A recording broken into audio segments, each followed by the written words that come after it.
a très très longtemps, au cœur de la montagne noire, vivait une famille. Guillem, Milo et Chloé-Chounette, grâce à leur jolie biquette, vont vivre des aventures.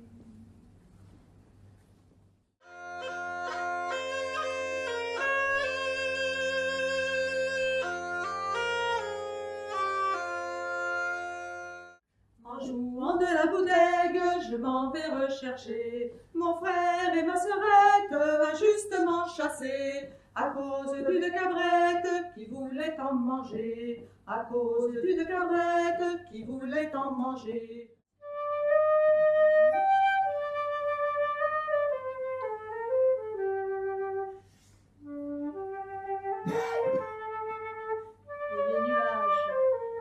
Les nuages sortent de l'horizon. Des gros nuages, blancs, ronds.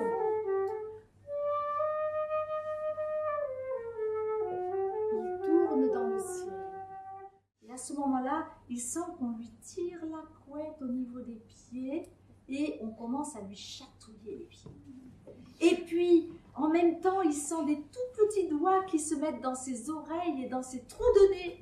Et puis, on lui tire les cheveux. Et puis, on saute sur lui. Et puis, la fenêtre s'ouvre comme poussée par un grand vent. Les fourrés claquent, la porte claque. Il entend des galopades dans l'escalier, des hurlements, des rires stridents. Il entend le vaisselier en bas qui est jeté à terre. Les bancs, les chaises, tout est... On dirait que toute la maison est détruite.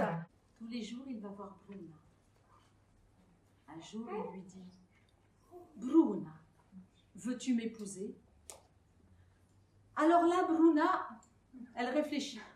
Alors, le drac sort de sa poche un bracelet. Un bracelet en or. Un bracelet qui semble vivant. On dirait qu'il bouge tout seul. Il est magnétique. Guillem ne peut en détacher les yeux. Et involontairement, il tend la main et prend le bracelet dans la sienne.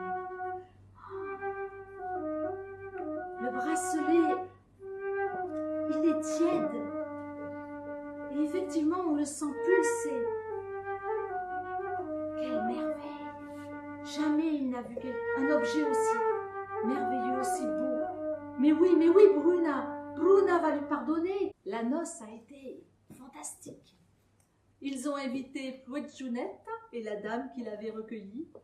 Ils ont invité les frères n'a qu'un œil. Ils ont invité les gens du village des musiciens. Et vous aussi, vous êtes invités.